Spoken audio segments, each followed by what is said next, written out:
Scene 1. While the entire map of Asia was being brutally carved up by European empires, one tiny Himalayan kingdom quietly outsmarted them all. This is the untold story of how Bhutan never got colonized. Hidden behind the world's highest mountains, the Thunder Dragon Kingdom faced immense pressure from British India. Yet, through brilliant diplomacy and strategic isolation, they forged a path entirely their own. Scene 2. To understand Bhutan's incredible survival, we first have to look at its geography. Nestled deep within the eastern Himalayas, Bhutan is a fortress of rugged peaks, deep river valleys, and unforgiving terrain.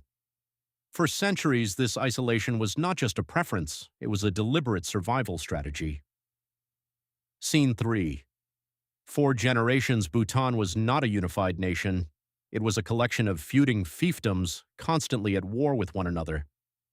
That changed in the 17th century with the arrival of Ngawang Namgyal, a Tibetan Lama who unified the valleys and established a unique dual system of spiritual and secular governance. Scene 4. This unification created a resilient state structure known as the dual system. However, as the British East India Company rapidly expanded its control across the Indian subcontinent in the 18th and 19th centuries, the clouds of empire began to gather at Bhutan's southern borders. Scene 5. Tensions quickly boiled over into territorial disputes. The fertile foothills of the south, known as the Duars, became a major flashpoint. The British wanted control of these vital trade routes, leading to escalating border skirmishes between the two very different worlds. Scene 6. This friction culminated in the Duar War of 1864. Armed with modern artillery and vast resources, British forces expected a swift victory against the mountain warriors.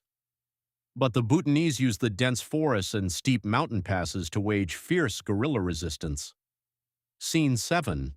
Although heavily outgunned, Bhutanese fighters fiercely defended their homeland. Realizing that a prolonged, costly war in the Himalayas was strategically unwise, both sides eventually sought a diplomatic solution, leading to the signing of the Treaty of Sinchula in 1865. Scene 8. Under the treaty, Bhutan ceded control of the southern borderlands in exchange for an annual subsidy from the British. Crucially, the treaty ensured that Britain would not interfere in Bhutan's internal affairs, preserving the kingdom's ultimate sovereignty. Scene 9. Following the war, Bhutan's leadership realized that internal political instability was their greatest vulnerability. In 1907, a historic turning point arrived. The feuding chieftains united to establish a centralized monarchy, electing Ogyen Wangchuck as the first hereditary king of Bhutan. Scene 10. The rise of the Wangchuck dynasty brought unprecedented stability and modernization to the isolated kingdom. King Ogyen Wangchuck immediately sought to strengthen friendly ties with British India, recognizing that diplomacy was far safer than endless conflict. Scene 11.